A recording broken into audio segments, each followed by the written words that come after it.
Assunto que causa apreensão em milhares de brasileiros.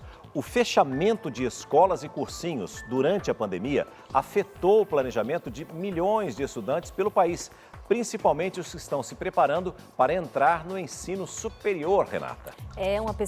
Uma pesquisa revela que no Brasil, metade dos jovens de famílias com baixa renda não tem acesso à internet em casa para acessar as aulas online, por exemplo. Você confere agora na reportagem de Elaine Cortez os desafios que esses alunos enfrentam no caminho da conquista para um futuro melhor. O sonho, a realidade e um calendário incerto no meio. Sou vestibulando de medicina e preciso confessar para vocês que não tem sido um momento fácil para mim. O cursinho está no ambiente online e para que eu possa acompanhar as aulas eu dependo de um computador e internet, coisa que eu não tenho. Isso tem deixado a sensação de frustração, medo e também eu tenho a sensação de que a minha vaga na faculdade precisa esperar um pouco mais. São dias, tardes, noites e madrugadas debruçados sobre a certeza da profissão e a dúvida sobre o preparo para o vestibular. Eu tenho tentado estudar pelos livros físicos, mas as dúvidas surgem e a gente sabe que a presença do professor nessas horas é crucial, a presença das aulas também, mas infelizmente eu não tenho o que fazer e então eu tenho trabalhado nessa redução de danos, que eu também sinto que não é o suficiente e às vezes eu choro, às vezes eu entro em desespero. Tudo que Marcos tem são alguns livros emprestados, outros comprados com o trabalho como cuidador de idosos, uma mesa e muita força de vontade. Eu estou repassando a matéria, né? Estou reforçando a matéria desde o início de tudo, desde que tudo começou, para que eu não me perca depois. Milhares de estudantes sentem-se perdidos no roteiro de estudos que eles mesmos criaram. A professora, que treina alunos para avaliações decisivas, orienta um planejamento semanal, com apenas um conteúdo por dia. Há alunos que conseguem ficar 6 horas estudando, mas nunca faça isso direto. Os especialistas recomendam que você fique entre 1 hora, 50 minutos e 1 hora e faça alguns minutos de intervalo, uns 10 minutos de descanso. Seria o tempo necessário para o cérebro absorver e compreender os conteúdos. Sem aulas presenciais, muitos alunos recorrem à internet.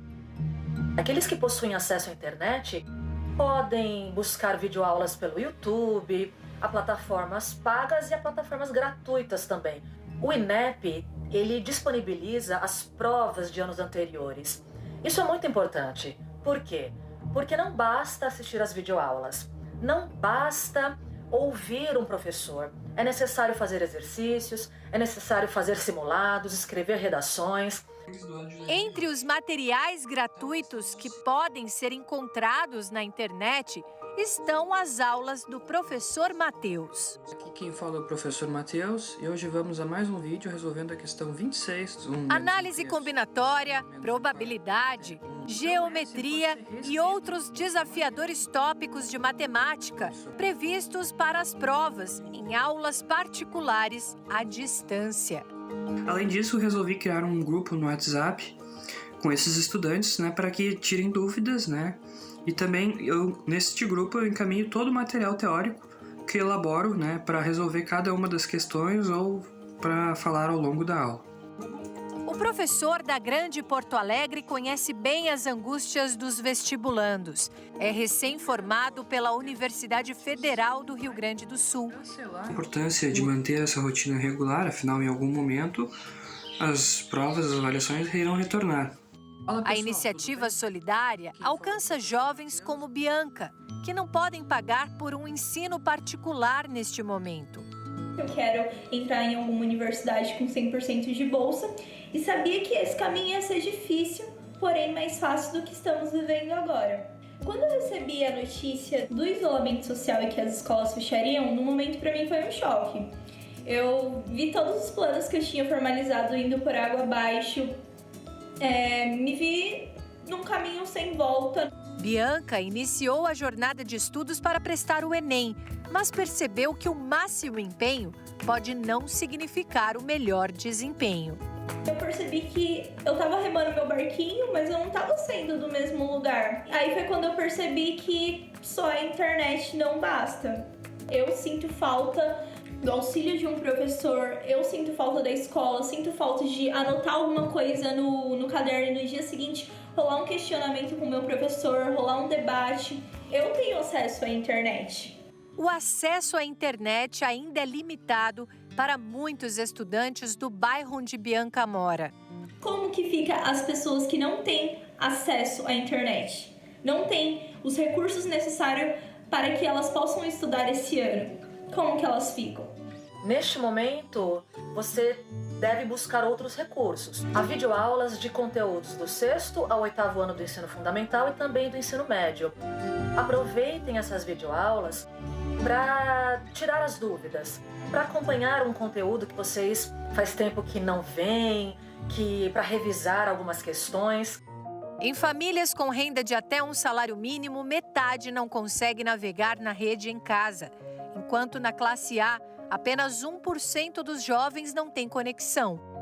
E aí a gente tem que se perguntar se nesse momento de isolamento social, se esse jovem, né, ele consegue manter a estrutura mínima para prestar essa prova. Né? A gente sabe que o país, né, o Brasil, é extremamente desigual. Já são mais de 6 milhões de inscritos no Enem, que originalmente estava previsto para novembro. Não se sabe quantos desses terão o resultado esperado, caso a prova seja mantida para esse ano. O MEC estendeu a prova com possibilidade de ocorrer entre 30 e 2 meses da época marcada, o que daria uma data entre dezembro e janeiro. Para a especialista, uma prorrogação que ainda não resolve a lacuna de quem não teve meios para se preparar por causa da pandemia. Por que manter? Eu acho que a gente tem que tentar entender qual é o argumento do Ministério da Educação para que isso seja mantido. Não é a interrupção, não é o cancelamento, não é a destruição do sonho desses jovens, né? É um adiamento para que possa haver uma reorganização, um novo planejamento e o menor número possível de pessoas e de jovens seja prejudicado. Dos que se cadastraram para fazer a prova, mais de 6 milhões optaram pela versão impressa e pouco mais de 100 mil fizeram a opção digital, que vai acontecer pela primeira vez no Enem. 23% devem concluir o ensino médio este ano e mais de 80% desses concluintes são de escola pública. 65% deles já concluíram o ensino médio em anos anteriores, mas continuam buscando uma colocação para ingressar o ensino público superior. Se você se sentir preparado, se você se sentir seguro, ou pelo menos com vontade de tentar, vá em frente. Vá em frente. Pode não ser o momento ideal, aquele momento que você esperava, mas vá em frente. Se você não se sentir à vontade, haverá outras oportunidades. Talvez você esteja mais maduro, com suas escolhas mais acertadas e terá uma melhor oportunidade. Pense nisso. Mas quando e como são as questões mais desafiadoras para jovens como Marcos, cuidador de idosos que trabalha para ajudar no sustento da família e sonha ser mais um médico formado na comunidade. A prova mais difícil para eles já começou: ultrapassar as desigualdades. E eu tenho dito para mim que nesse exato momento eu preciso me manter calmo. O vestibular vem depois. Eu tenho algo muito maior a ser feito hoje, que é sobreviver a tudo isso.